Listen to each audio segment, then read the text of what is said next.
Hello అందరికీ welcome back to my channel.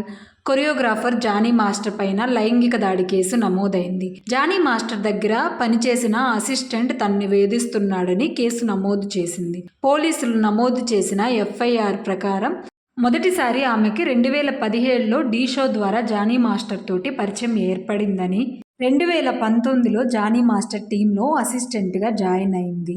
Shooting కోసం ముంబై వెళ్ళినప్పుడు హోటల్ రూమ్లో తనతో అసభ్యకరంగా ప్రవర్తించాడని రాయదుర్గం పోలీస్ స్టేషన్లో సెప్టెంబర్ 17న కంప్లైంట్ చేసింది. మహిళా కమిషన్ 3 గంటల పాటు స్టేట్మెంట్ రికార్డ్ చేశారు. ఆల్మోస్ట్ 40 పేజీల కంప్లైంట్ ఇచ్చిందని అంటున్నారు.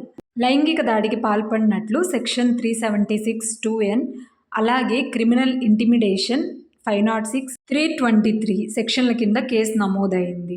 జానీ మాస్టర్ తనపై అనేకసార్లు లైంగిక దాడి చేశారని, షూటింగ్ వ్యాన్లో కూడా బలవంతం చేశారని, ఒప్పుకోకపోతే సెట్లో అందరి ముందు అవమానకరంగా మాట్లాడేవాళ్ళని పోలీసులకు ఇచ్చిన ఎఫ్ఐఆర్లో ఫైల్ చేయడం జరిగింది.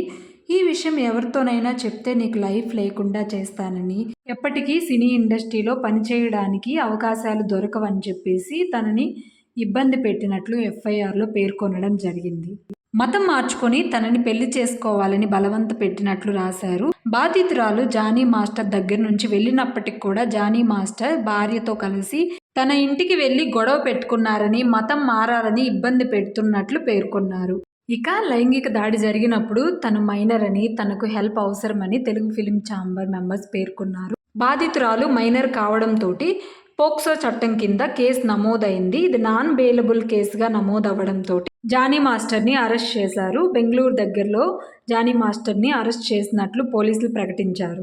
ఈ ఆరోపణ చేసిన తర్వాత పార్టీ కార్యక్రమాలకు దూరంగా ఉండాలని జనసేన పార్టీ పేర్కొంది. ఇప్పటి వరకు జానీ మాస్టర్పై కేవలం ఆరోపణలు మాత్రమే జరిగాయి. కానీ సోషల్ మీడియా, యూట్యూబ్ ఛానల్స్, అలాగే టీవీ ఛానల్స్ ఆల్మోస్ట్ జానీ మాస్టర్ని నిందితుడిగా ప్రకటించాయి. ఇక జానీ మాస్టర్ ఆ బాధితురాలకి అవకాశాలు రాకుండా చేశారు అన్న మాటలో ఎంతవరకు నిజాలున్నాయో విచారణలో తేలుతుంది. అలాగే జానీ మాస్టర్ తప్పు చేశారా చేయలేదా అనేది కూడా విచారణలో తెలుస్తుంది.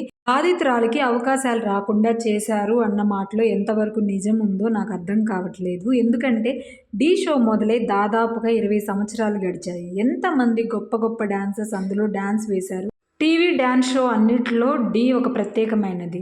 అలాంటి ఢీలో డ్యాన్స్ వేసిన కొరియోగ్రాఫర్స్ కానీ, డాన్సర్స్ కానీ ఎంతమంది చెప్పుకోదగ్గ స్థాయిలో ఇండస్ట్రీలో నిలదొక్కుకోగలిగారు. అదేంటి ఇప్పుడు జానీ మాస్టర్ కానీ, శేఖర్ మాస్టర్, అలాగే గణేష్ మాస్టర్ వీళ్ళందరూ ఢీ నుంచి వచ్చిన వాళ్ళే కదా అనొచ్చు. వాళ్ళు ముగ్గురు కాకుండా ఎంతమంది కొరియోగ్రాఫర్స్ ఇప్పుడు తెలుగు ఇండస్ట్రీలో నిలదొక్కున్నారు. అలాగే ఎంతమంది డాన్సర్స్, ఎంతోమంది సూపర్ డాన్సర్స్ ఢీ నుంచి వచ్చారు. కానీ ఎంతమంది మీకు కనిపిస్తున్నారు? మరి వీళ్ళందరికీ అవకాశాలు రాకుండా చేసింది ఎవరు? బాధితురాలికి అల్లు అర్జున్ గారు ఒక సాంగ్ ఇస్తున్నట్లు ప్రకటించారు. తెలుగు ఇండస్ట్రీలో ఆడవాళ్ళు పడుతున్న ఇబ్బందులపై చాలామంది చాలాసార్లు రిపోర్ట్ చేశారు. చాలామంది క్యారెక్టర్ ఆర్టిస్టులు ఇచ్చిన ఇంటర్వ్యూస్లో తమకు బట్టలు మార్చుకోవడానికి తగిన సౌకర్యాలు లేవని, యూజ్ చేసుకోవడానికి బాత్రూమ్లు ఉండవని, ఓన్లీ హీరో, హీరోయిన్లు మరియు ప్రముఖులకు మాత్రమే సౌకర్యాలు ఉంటాయని, అలాగే క్యారవాన్స్ ఉంటాయని పేర్కొనడం జరిగింది. మరి ఆ టైంలో ప్రముఖ హీరో, హీరోయిన్లు ఎవరైనా చిన్న ఆర్టిస్టుల గురించి ఎందుకు ఆలోచించలేదు? వాళ్ళ సౌకర్యాలు ఎందుకు పట్టించుకోలేదు? ఎన్నో కష్టాలు పడి నేషనల్ అవార్డు స్థాయికి ఎదిగిన జానీ మాస్టర్ ఈరోజు లవ్ జిహాద్ని సపోర్ట్ చేస్తున్నట్లు మాట్లాడుతున్నారు. ఏది నిజము, ఏది అబద్ధం అని విచారణలో తేలుతుంది. నేను ఎవరికి సపోర్ట్ చేయట్లేదు. కానీ ఒకటి మనం గుర్తుపెట్టుకోవాలి, ఎవరైనా తప్పు చేసినప్పుడు ఖచ్చితంగా శిక్ష పడాలి. అది మగ, ఆడ అని జెండర్ బట్టి కాకుండా వారు చేసిన తప్పును బట్టి శిక్ష విధించాలి. ఈ వీడియో మీకు నచ్చినట్లయితే మన ఛానల్ని సబ్స్క్రైబ్ చేసుకోండి, లైక్ చేయండి, షేర్ చేయండి. మరిన్ని వీడియోల కోసం బెల్ ఐకాన్ని క్లిక్ చేయడం మర్చిపోకండి. Thank you. Stay blessed. Bye bye.